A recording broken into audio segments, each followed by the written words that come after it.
Saudara, Anda menyaksikan Breaking News Kompas TV. Serangan Iran terhadap kapal komersial di sekitar Selat Hormuz dan Bandara Internasional Dubai telah meningkat. Pada Rabu waktu setempat, Iran membakar kapal kargo Thailand dan serangan ini memperparah kekhawatiran global tentang energi minyak.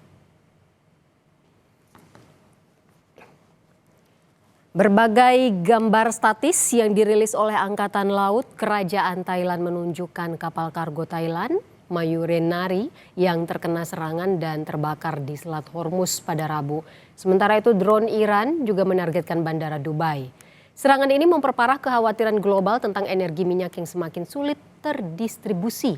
Perang antara Iran AS dan Israel kini memasuki hari ke-12 dan belum menunjukkan tanda akan mereda.